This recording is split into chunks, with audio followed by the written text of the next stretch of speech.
Well, we are back in the driver's seat, you could say. I'm joined this time, not by Christian, but by our co-host, Alex. Greetings. It has been a long time since the last podcast. It has been a long time, yeah. That is definitely for sure.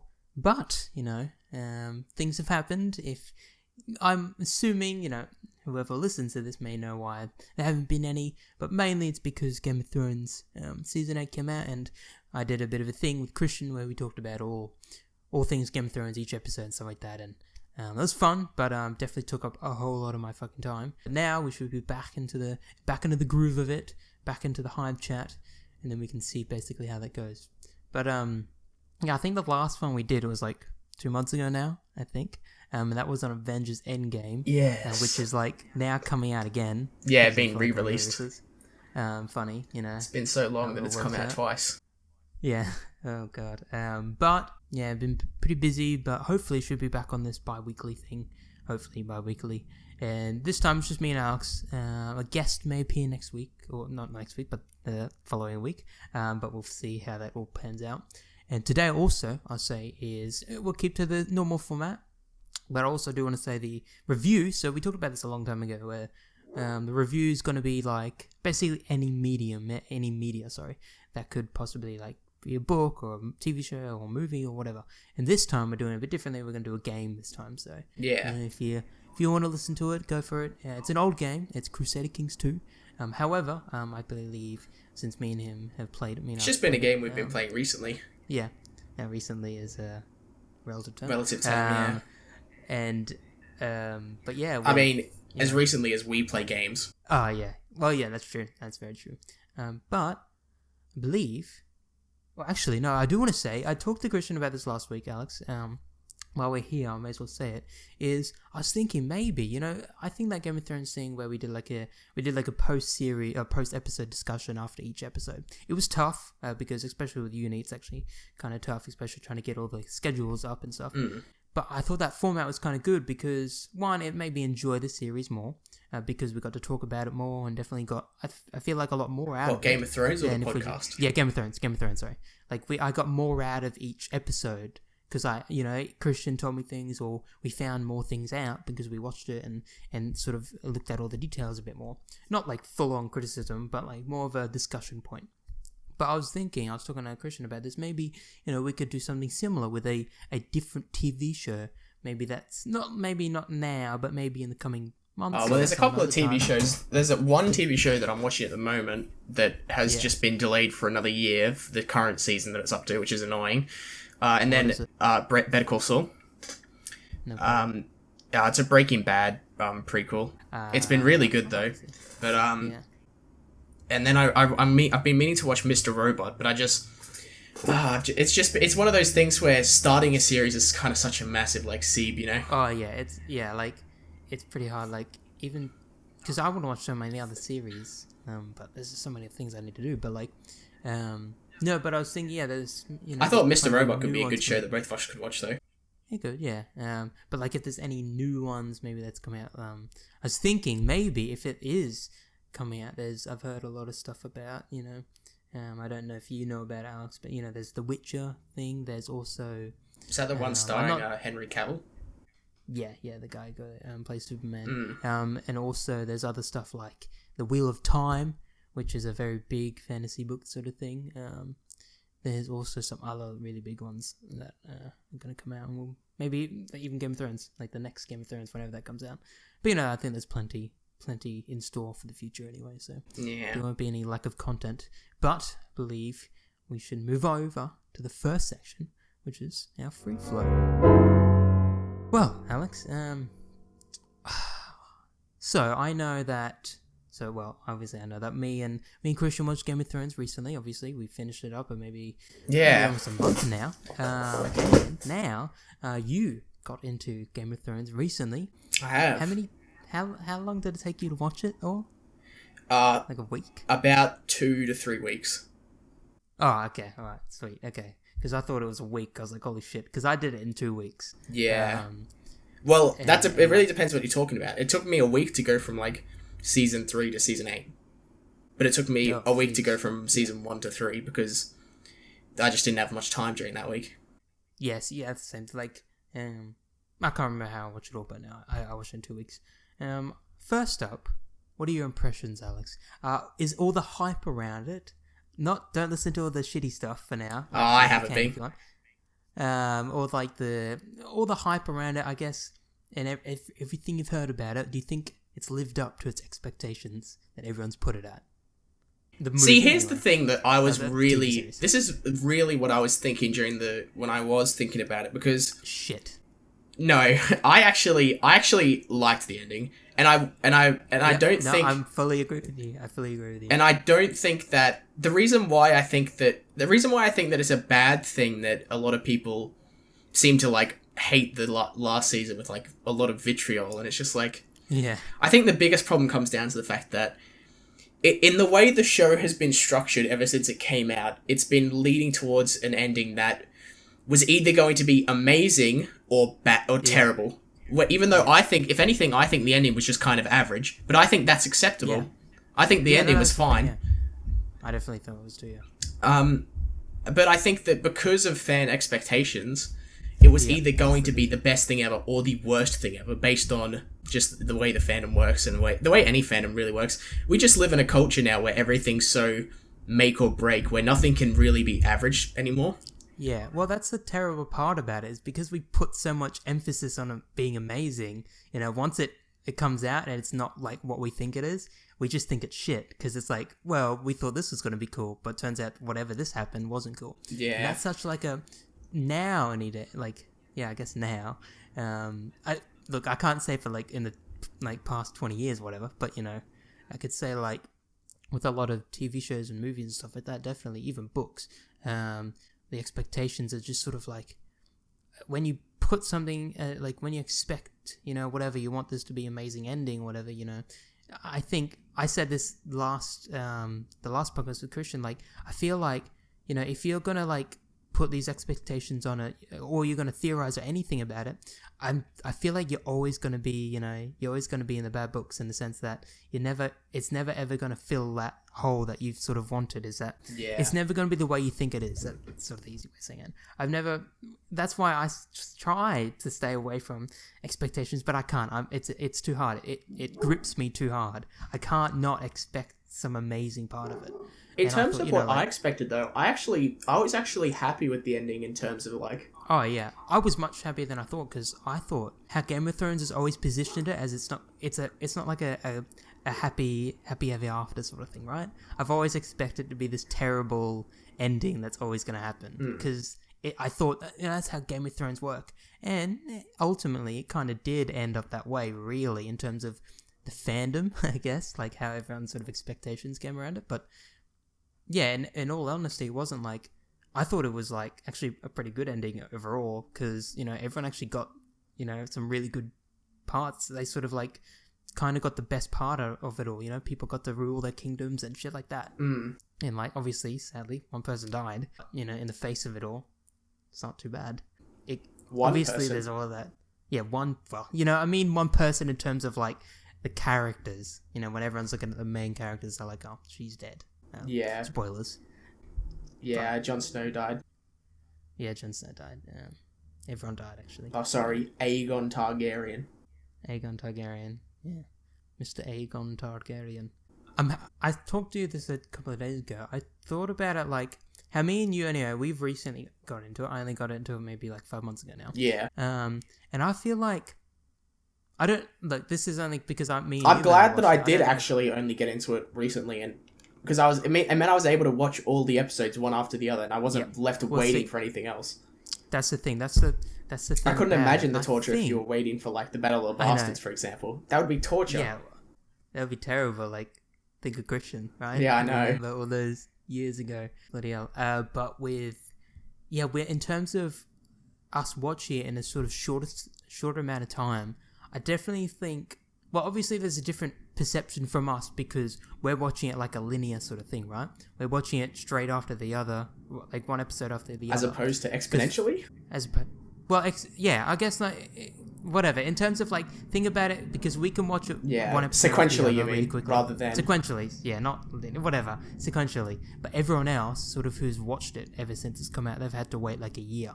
And I feel like, obviously, within that year, people are gonna, they're gonna speculate and whatever, talk about it, and that sort of leads to expectations and everything. But with us, because we just watched it one after the other, we had a different sort of view on it all. And I feel like anyway, I appreciated it more by watching it all in one long sort of sitting. Besides season 8, yeah, everything else, I sort of had a much better view on it all because one, I didn't have to wait forever for the next episode, and two, my expectations, I had expectations, but they weren't like ones I would be like thinking day after day, because I've just watched the next episode and figure out, that was wrong, or whatever. And I definitely think because we watched it in a short amount of time, that impacted us, and I think we enjoyed it more because it was short, like a shortened span of time that we watched it in. I feel like we enjoyed it more because we got to watch it all sequentially, compared to someone else who would have to watch it, Yeah. They would have to wait a year. And that's not to say, like, for all I know, someone else who has never watched it and watches it in one sitting, well, not just one sitting, but in like a 2-week period or whatever, maybe they might hate the shit out of it.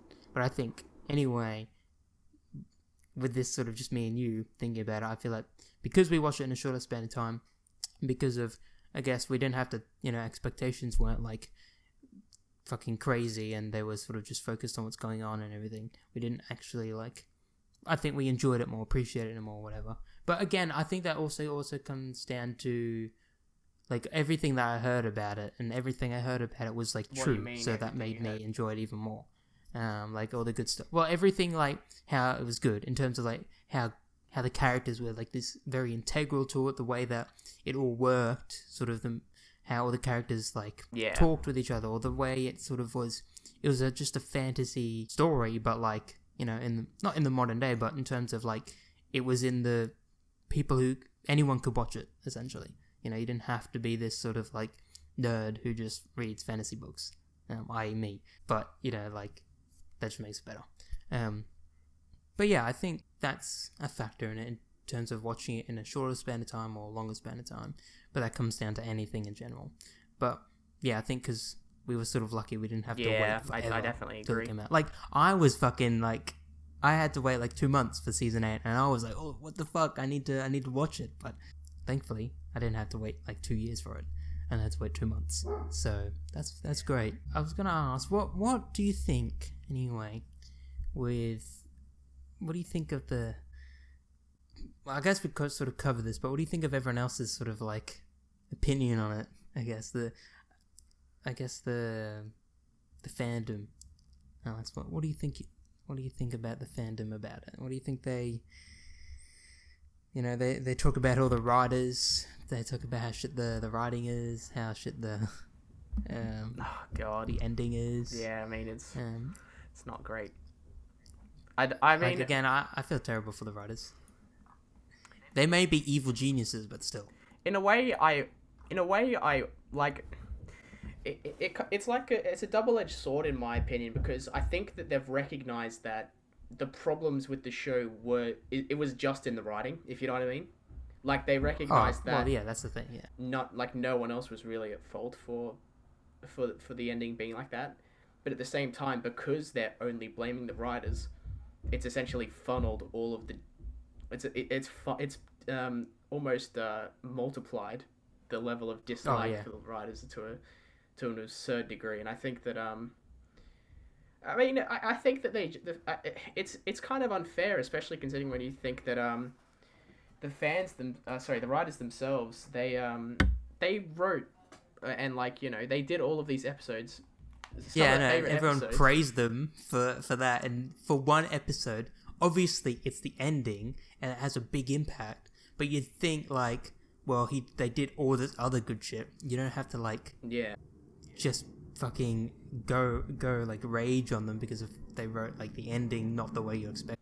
I think it's fine to acknowledge that I think so. I've seen just a lot of criticism saying the writers were really good at adapting material but not so good at making up their own, and I think it's fine to recognize weaknesses in writing like that, because after all, I'm sure the writers themselves probably agree. They probably think that the stuff that they made wasn't as good as the stuff George made. But you have to understand that Well, they did a really good job of adapting the material that George gave them. like, I feel like anyway, like, they probably knew that this ending, when they wrote it, wasn't going to be, like, what everyone wanted, you know? And I feel like they probably hated it as well, but, you know, that's also comes down to the idea of, like, well, they have to end it somewhere. They can't just be here fucking forever thinking of an ending. They had to end it, you know? They can't just, like, be here forever trying to write an ending. Because, I don't know, maybe sometimes, maybe authors, any reason, maybe they might just hate the shit out of their books, you know, most of the time. Yeah. And, yeah, I feel like, obviously, there's a big, like, these writers obviously wrote, like, the majority of the series, right? They wrote it with other people and everything, but they were, like, the main people for it. And then, like, just as it comes to the end, you know, everyone's just like, fuck you, screw you, you ruined it all. I'm not having any fun anymore, you know, or whatever. You know, even though you enjoyed the 7 other seasons, but you just hate this last one. You know, there's a lot of thing about it. And again, like, I don't mind people's opinions, but you don't have to fucking blare it out every 24/7. You don't have to do it every fucking second of the day. And literally just, like, on Reddit anyway, there's a particular thing on Reddit. I don't know what it's called, Free Folk, I think, or something like that. Yeah, I'm subscribed to Free Folk. No, I was subscribed to it, but I left it because I hated the hate on it. People were just, every fucking post was about how shit the writers were. They're talking about, like, oh, like, a fucking, I don't know, some pig could write better. Or they talk, obviously they're all jokes, but, like... The hate was quite intense, but... I don't know, they're funny. I just left, I couldn't be bothered. They're dank memes, so there's funny ones. There are funny ones, but I just felt... There was just one after the other. It wasn't like, it didn't stop. It was just one after the other, just talking about how shit the writers were, how terrible season 8 was. I enjoyed that, you know, subreddit for a while until, like, this shit happened. I sort of like, oh, fuck that, I don't want to see any of that. It just sort of brings me down. It's like, oh, you know, it makes me, that's another thing. By people telling how shit it is, it makes me, you know, think about, maybe it was just shit. You know, maybe I just have to accept it being shit. But that's not what I want to do. I enjoyed it, you know. I don't want to give in to all this fucking hate. But it happens, and I think that's a big part of it, you know. When you're a writer or when you're making these big TV shows or books or movies, you know, you gotta be like, holy shit, you gotta be ready for this stuff, because it'll just come at you like a fucking train. People will just start doing it for days. Like, who knows how long if people are gonna do this forever, but, you know, it'll probably come up every now and then. Like, oh, you remember when you ruined season 8? You know, like, thanks, you know. Yeah. It's just a part of it. But, again, and you sort of led on to this before, again, it's, you know, people can learn from this. Obviously, it didn't make the best impact on everyone.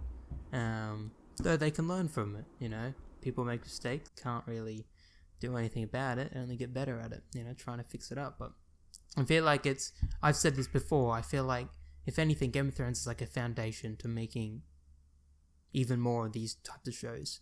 And this Game of Thrones is sort of like a standard maybe everyone can write. Not everyone can write too, but at least they can sort of like go against, sort of in terms of, they can see like as a criteria almost. Because I think, you know, you could learn a lot from Game of Thrones, obviously. A lot of the writing, a lot of things that, like, a lot of it went well, like, overall. There's definitely some things that didn't go as well. But, you know, not everything is smooth sailing. And that's the sad part about it. But that is part of writing and storytelling in general, because, again, it's a subjective thing, in all honesty. You know, everyone's going to think of it one way or the other. You can't just say, like, it's good because some other guy might say it's bad. Yeah. And that's a problem. That's just the problem with it. Yeah. And, again, this is something you said, like, one of the early episodes. I won't forget it now. It's just, you know, like, it's sort of just, how can you really rate art, you know, in general? Because it's just so, like, everyone's going to have a different opinion on it no matter what. And it's sort of like putting this number on it, on this, like, piece of art or on this TV show, on this storytelling or whatever. Yeah. You know, I think it sort of degrades from the fact of, you know, the whole point of it is so everyone else has their own opinion on it. But, you know, that's where we live now. Everyone has to rate things so then they can sell it off, you know? That's like the whole thing. It's just, everything is all a fucking money game. Welcome to capitalism. But that's another topic in general. A lot of political stuff, but that's not what we're here for. Game of Thrones is definitely made like a big impact on on storytelling and TV shows in general. It sort of set up a lot of things. I was gonna ask, this is a bit hard. What do you think your favorite maybe character is, Alex? Do you have a favorite character in it, or is that a bit too... Every time I ask either you or Christian to come up with a favorite character, yeah, no, you always are like, yeah, there's like too many to choose from. I know who my favorite character is. It's Davos. Davos is a mad lad. Oh, yeah. No, I can see that. I like it. But the thing is, I like too many other people. Yeah. Now, I said with Christian, like, I could fucking literally say everyone. However, there's some people that I say I don't like. And I went through those people. There's like Shay. There's Shay. Yeah, the three-eyed raven, and some other things. And I don't want to go into that because I talked about. You didn't like the three-eyed raven? No, because I thought it took away from the whole story part in like character part of like the entire thing of Game of Thrones, because Game of Thrones is about characters, and three-eyed raven just sort of like took that whole part away and just basically I said that the three-eyed raven is essentially just like the three-eyed raven as Bran Stark, like him in the season 6 and whatever. So him being that. I thought you were talking about the guy in the tree. Not the old guy. No, not that guy. But like Bran Stark sort of as the three-eyed raven. Sort of, I thought it just took away from the whole like character thing of people having emotions and having like interesting things. But now he's just like the quest giver. Yeah. That's sort of all I thought about it. And I don't want to go into that because I talked a lot into that. But there's plenty of other things. But is there anything in particular you want to talk about Game of Thrones, Alex? Anything? What, do we want to go into complaints, or do we want to go into what I think was whatever favorite parts? You go whatever you want to talk about. Well, I think it's probably more relevant to talk about last season complaints. Oh yeah, okay. I remember that we talked a bit about this, and I thought that fucking Jon Snow and Daenerys had no chemistry. I mean, it was definitely rushed. I wouldn't even say it was rushed. I'd say their personalities were forced. I thought my favorite part of of that season was when they hated each other. Like in season 7 as well, when they were like, they didn't hate each other, but they had opposing like goals ideals and stuff. Yeah. But I mean, we've also talked about the fact that I didn't like Daenerys throughout the TV show, which is weird because like I understand that but it's weird because I always liked her. I thought she was cool, but obviously then she turned out to be this crazy, mad person, and then it's sort of like okay, whatever. Yeah. But like it's interesting to think that you didn't like it. Like you said, you didn't like her at season 2, didn't you? A while ago, you said. Yeah. Was it like when you first season 2 was when I started disliking Daenerys as a character. Why is that? It was just I think a lot of it just came down to the fact that she was making a lot of dumb decisions. Was it influenced by like her being the Mad Queen at the end and being terrible? No. I actually went into the series because I've heard because obviously when you hear about Game of Thrones, you honestly think like, oh yeah, these are the characters I'm gonna love. So obviously Jon Snow is one of the like main characters you hear, like, oh yeah, he's the best. Then I always hear like Daenerys Targaryen, this badass woman, and she's awesome. So I was like, oh shit, yeah, dude, I'm gonna go into her and I'm gonna think she's gonna be like this awesome queen, with her dragons. It's gonna be cool. She just turns out to be a fucking idiot, honestly. Jesus, okay.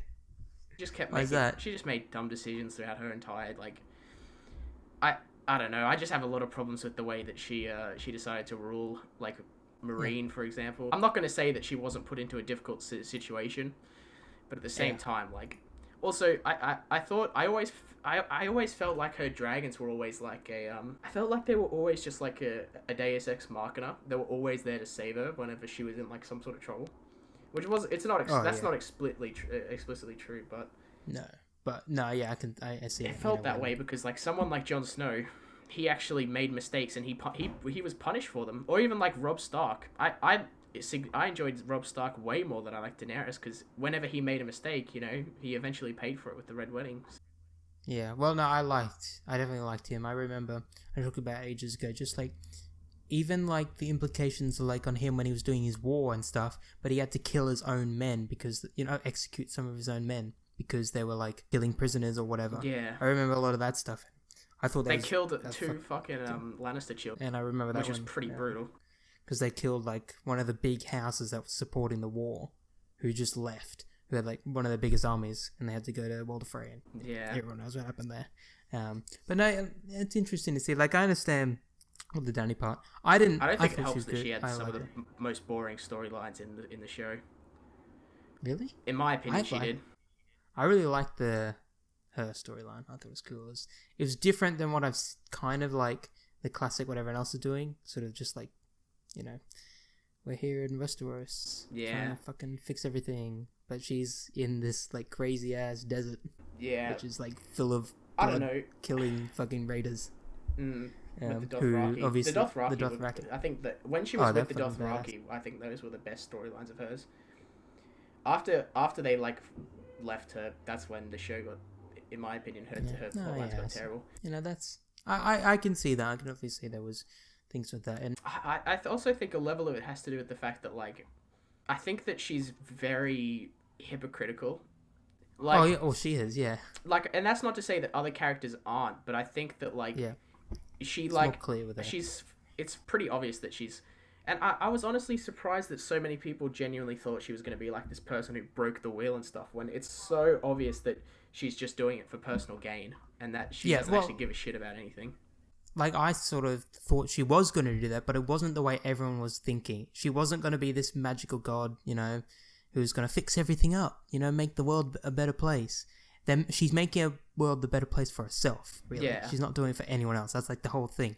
And, obviously at the end, I sort of think about this. I thought like, how the fuck did I not think of this? Like, the whole point is that she wants to sit on this fucking throne, which is obviously like, it's literally like, I talked about this. It's literally like the One Ring from Lord of the Rings, right? The one to rule them all. It's literally that. It corrupts in it, and it's just powerful, and it's sort of just, it's there. And I thought, I can't believe I was like, how the fuck did I not think of that? It's so obvious. I don't even think it's that though. I think she was fucking nuts from like the start of the show. I think she was obsessed with power from the start of the show.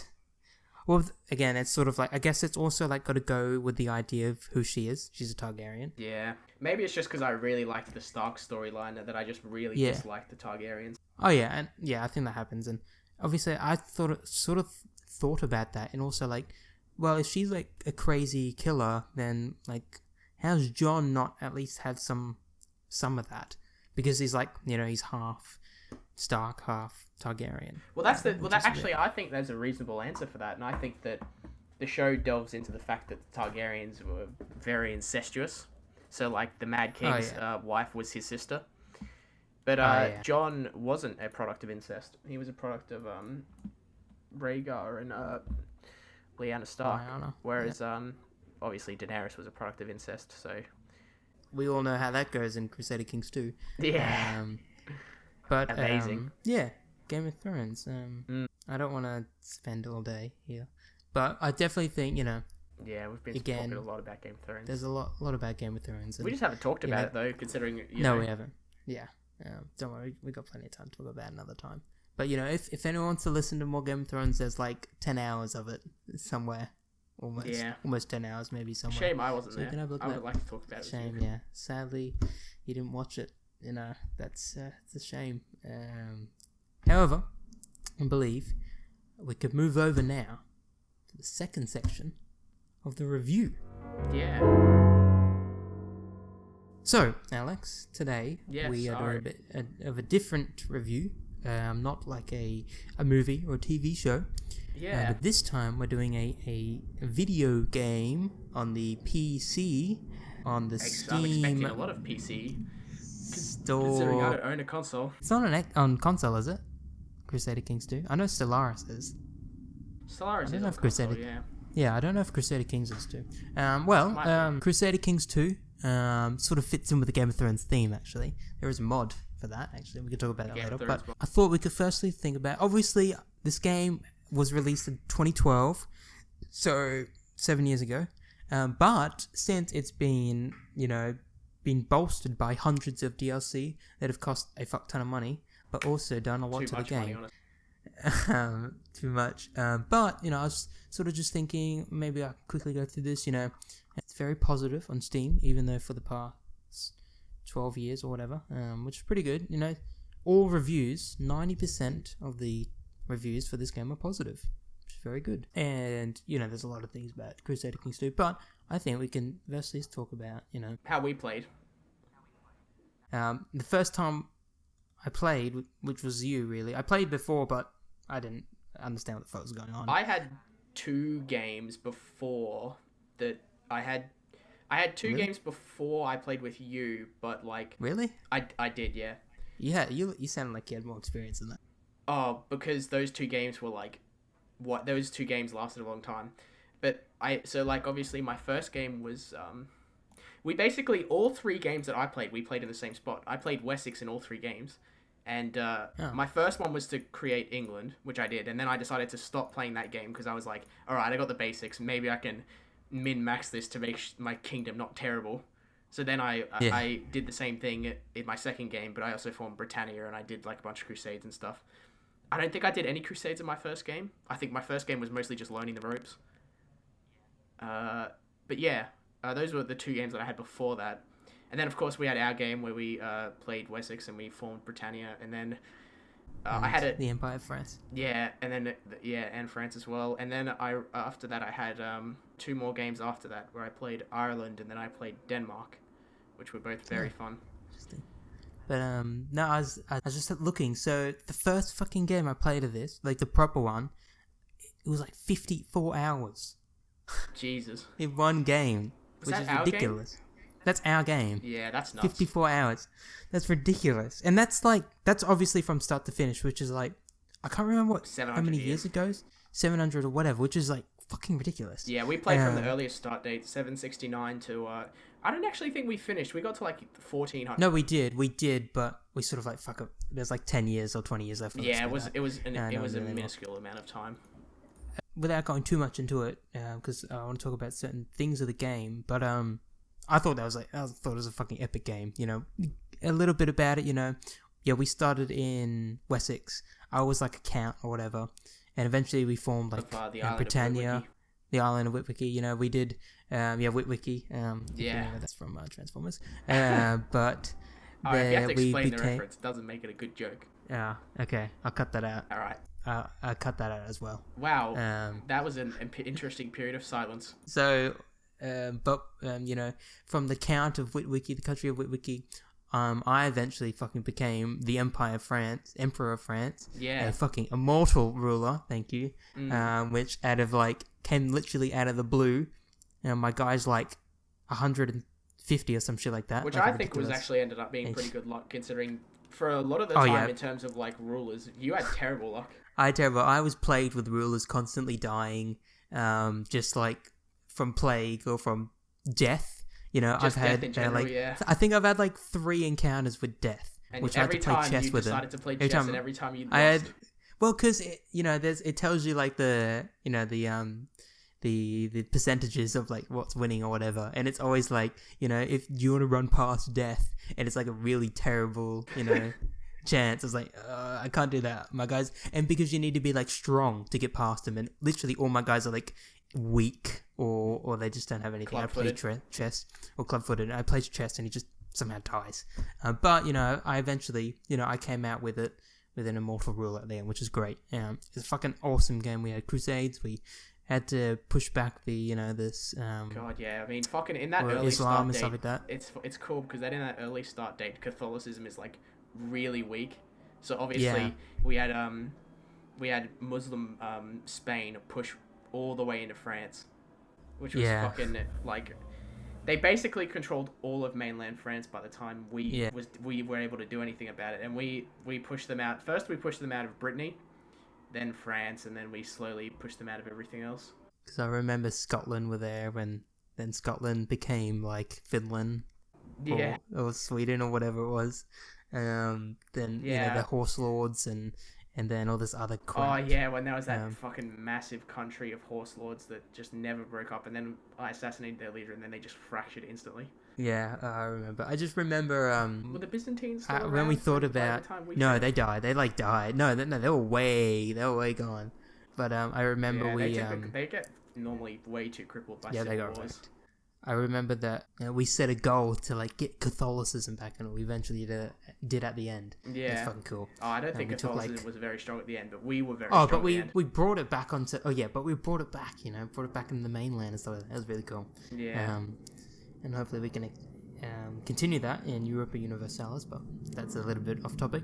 But there's a couple of things I want to talk about the game, and I was looking some things up in it, and I haven't played it for a while, but I think I have a bit of still some things to talk about it. But I definitely think when I first played it, it's a typical sort of traditional strategy game, However, when you first fucking play it, I feel like it's just like a whole fucking load of information. Yeah, it's literally just we talked about this. It's hundreds like of details. It's quite easy to learn. At least in my opinion, it was quite easy to learn. It was. No, it at definitely once. is. Yes, that's the thing. I think that's the biggest problem. You have to literally learn everything at once in order to play, because you can't There's a little bit of tutorial, but it's not that good. The tutorial, Yeah, the shit it talks about sort of doesn't make any sense. DLCs as well, because we had all the. I have no idea.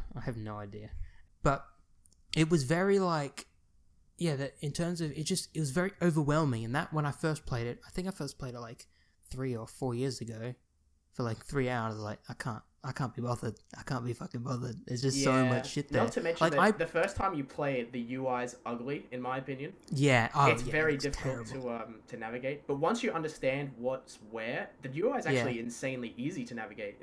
It is actually, when you look at it, it looks like shit, but it's like that for a reason, because it's actually pretty easy to move around it. But it's definitely that information overload. I think is the biggest thing. But that's I think that's any Paradox game in general. It pretty much is, yeah. And that's the problem with these strategy games anyway. I'm pretty big into these big strategy games, stuff like that, but still, even then, fuck that, Europa Universalis has been fucking insane, honestly. Yeah, but it's just, I think that's the biggest problem about this game, it's just so much information, and with all the DLC, oh my god, it's ridiculous. But I, thankfully to you, and sort of just playing around with it, I definitely got the hang of it within a couple of hours. Actually, it wasn't actually impossible to understand. No, obviously there's I think what makes it easier, if distance. anything, is the fact that since you're not playing like a country, you're actually playing like a family.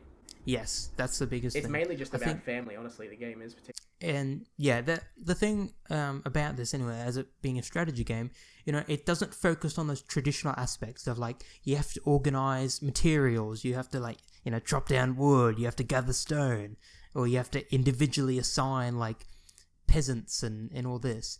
But it's the idea of working with, though, isn't it? Not less than a grand strategy. Oh yeah. Grand but strategy, in terms of grand strategy has that a bit more abstracted. Yeah. Well, yeah. But in terms of this game anyway, in terms of instead of you being this, well, you are still an overarching ruler, but it's instead the people. You aren't God in this circumstance. You're actually one of the people in this empire, in this country or kingdom or whatever it is. Well, you are anointed by God to rule the kingdom, so actually. Well, you are, yeah, true. But I think the best way I like thinking about this is you're the guy, whoever the person. Who's manipulating everyone. You tell people to do things that you don't want to. Essentially, that's sort of how it works. That's essentially you just how it sit works. back. I mean, because it is a feudal simulation. So obviously, you've got your individual castles or cities if you're a merchant republic, or churches if you're a theocracy. You've got all of those capitals for each province, and then under each province, you've got a certain amount of other settlements. So you've got cities or castles or churches underneath you, and that your vassals control that. Then you've got dukes. And sort of just it's just you have all these people basically under you that you control, these vassals, and that you just sort of sit back and just rule the empire, and just you do all these little deals and stuff. But again, that's the best part of it is the people aspect of it. Yeah, that's the whole thing of the game. The whole game is it's focused around people and families and bloodlines, heritage and stuff like this. So cool. That's bloodlines are my favorite thing. And trying to get it to work is the hardest thing, but it's still great. It's this network sort of relationships and power, sort of working. And the best thing I think I loved about this game is just the story that comes out of it. You know, it's literally a story-driven game. You know, you play it. The thing is, I don't feel like you play this just to like. It's not like for a score, you know, like a high score or whatever, or it's just for like to rule. Obviously, you know, maybe you want to rule the world, but it's not just like you want to rule the world. But it's actually, you know, it's not about the destination in this. It's actually about the journey. It's actually about like all the stuff that goes on. I remember, I can't remember who it was who said this when I watched the video about it. I think it was Killing Experience, but he was talking about with these grand strategy games, the best way to play these grand strategy games is not to like as opposed to like Civilization, where it's like to conquer everything and eventually take over the world. It's to have smaller goals that like, you know, fit within like a role play at least. So obviously our goal was to create Britannia, which we did. And we can just do pretty much anything from that point. And it fits into the story narrative of just it's all about, you know, setting your own goals, because there's really no goal when it comes to these games, honestly. No, there isn't. You could just, you know, obviously, you know, there's a goal of like you're being the emperor of the world, but you know, obviously that's a goal that you set. But that's the thing I really liked about this. It's just like the way I played it was like a story. You know, I wanted to get this guy to, you know, do all this random shit. This guy becomes like a saint or whatever. You know, the story that happens out of it. Like, even the stories with, like, death coming to my guys, so that I just sort of thought, how the fuck did this happen in the first place? You know, did he, like, meet some guy on the street or some shit like this and just make a really bad deal or some stuff like that? And I thought it was great. I loved it about that because, you know, that's the problem sometimes is, like, I feel like you could, you know, this game there's a lot of mechanics in it, but it's sort of, the mechanics work with you, like, storytelling or your goals that you set. You know, they work to make these things happen. You want your, like, little fucking lonely count become, like, the emperor, you know, go for it. You know, you want your... You know, I was just thinking, you know, I've sort of heard these stories of, like, some guy sent a dwarf away, and then he became this king, and then, like, attacked his kingdom and shit like this, and there's all this random stuff, and it's... Again, this is, like... It's like, you know, it's like Game of Thrones in a sense, you know? It's all about, like, power, manipulation, intrigue. It's all about sort of manipulating people to work for you and to sort of, you're trying to undermine everyone else to sort of do the things that you want. Yeah. You know, it's the idea of like, you sell your children to like secure titles and land and stuff like that, which is obviously, it's like a terrible thing, but you know, you need that. I need that power, you know, I need to have that land and I need to do that, you know. That's the thing, you got to think ahead. It's like, okay, I want this whole kingdom, but you know, there's this bit of land here that I can't, or this country that I can't get, you know, well, maybe I'll go wed one of my children to it, and then in a couple of years' time, I'll get a claim. claim. I'll be like, I'll get a claimer, and then I can take it. And it's just, there's so many things with it. It's just like, there's just so much shit to it. You could literally play this game endlessly. There's so many things you could do. There's different religions, different cultures, there's different, you know, obviously starting places and everything. You could honestly just get kicked out of your own kingdom, and that'd be cool, like a cool story. You get like kicked out of your own king, like out of your own country and sent halfway across the world, you know, maybe, and then you have to make your way back, stuff like that. That'd be cool. You know, or get lost on a pilgrimage for the rest of your life. You know, whatever like that. But it's very like story driven, very unique, but it's a very focused, character focused game in like theme around it, because you're making these characters do all these things. And I sort of read this, it's almost like a political simulator as well. You know, you're trying to like influence all these things that really happen in your favor. You know, if you have like a council, you have to be like, you know, you want these people to accept your rule or whatever your law is. You know, you want them to vote for you, and you got to do all these things. You know, and obviously, like when you're like in a period of like weakness, where either you're playing as like a child heir, or if your kingdom's really small, since your council has the genuine ability to press for more rights for the council as well. Yeah, well, that's the terrible thing. Yeah, when you're like a little baby because your like old king died, and then you've only got one child who's like a 2-year-old, and you have to wait like 14 years until you can rule the kingdom. And then they have the council doing all this stuff because they can basically ultimately control a lot of things. And then they like ruin it all, and then you got to fix it all up. and you just gotta kill them all because they all screwed up, and then get some people in there. If you don't, if things don't go in your favor, just murder them. That's all you have to do. You just gotta murder them. Yeah. Just send in some. A lot of people might hate them. Be like, yeah, this guy's dead. But there's so much things like, I didn't know this is a thing. I remember in our game, I didn't know the fucking necro. What's it called? The necro. Nomicon. I remember, I didn't even know it was a thing, and I wasn't actually expecting really to get it, and I just managed to get it on this one occasion of doing the thing, and it's like, what the fuck is this? Like, and I think it eventually happened. Someone came to steal it. Yeah, after your character dies. After my character dies, and he's like, unless maybe it's his current character, I'm not sure. But I remember something about that. But there's so much to this game; it's ridiculous, and with all the DLC. It's definitely made the game that much better. I definitely think, though, if you were to play it without the DLC, you won't have... because I feel like... Because I played it with the DLCs, basically. Oh, yeah, I made a huge investment into buying all the DLCs. I didn't want to play... I don't think I'd really want to play the default anymore. Because I'd be like, I missed out on some of these cool perks of it all. That's the problem with it. This is the biggest problem with it. Even though it's a really old game and stuff like that, and... Because it's been updated countless times, you have to pay for all these DLCs and stuff like that. It's a ridiculous sort of investment. And obviously it's like a cheap sort of thing. It's like, they make that game however many years ago, and over the years just keep updating it with millions of fucking DLCs. Well, it's a way to also keep players interested in this and to keep the game up to date as well. Yeah, that's the thing, and it works. But, it's not all DLCs are created equal, though. Oh, no, they're not. There's ones that's like portraits, and there's ones that change the whole game and stuff like that. But yeah, there's all that jazz and stuff like that.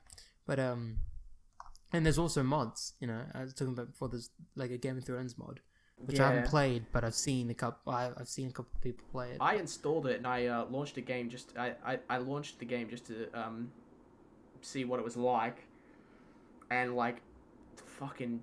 You know how there's all these start dates in the regular game, so you can choose any time between 769 and 1350, I think it was, or 1353.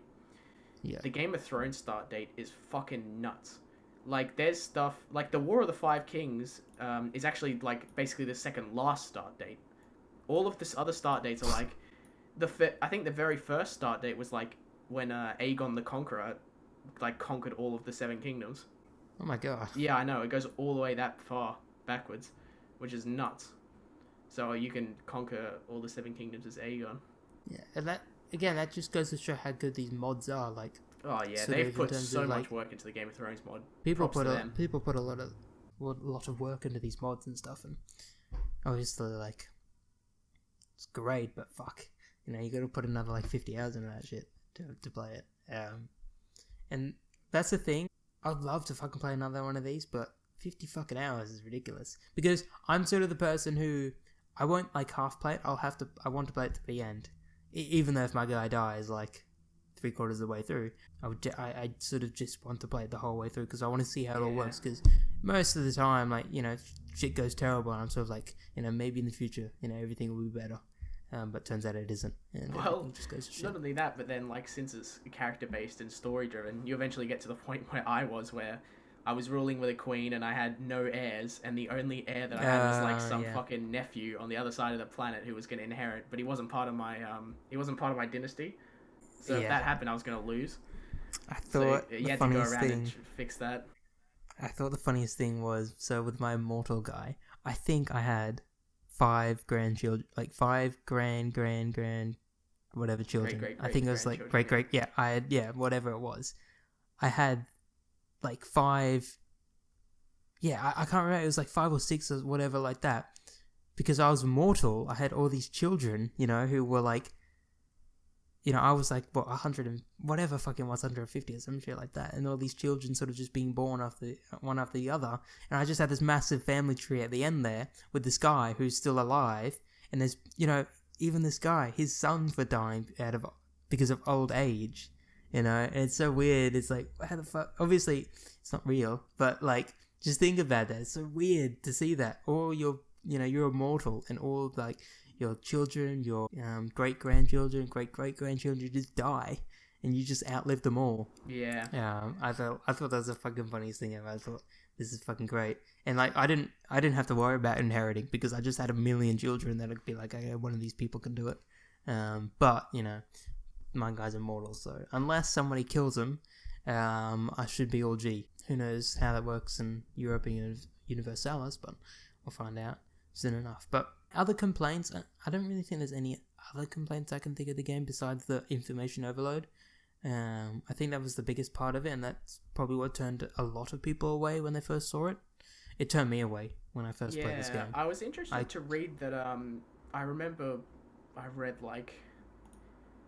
I think I remember reading like a thing about like the most difficult grand strategy games by Paradox, and Crusader Kings was like one of the top ones, which after playing it I found surprising considering how simple I actually thought the base mechanics were. But again, I think it's that level of you have to learn it all at the same time rather than take it on a piece at a time.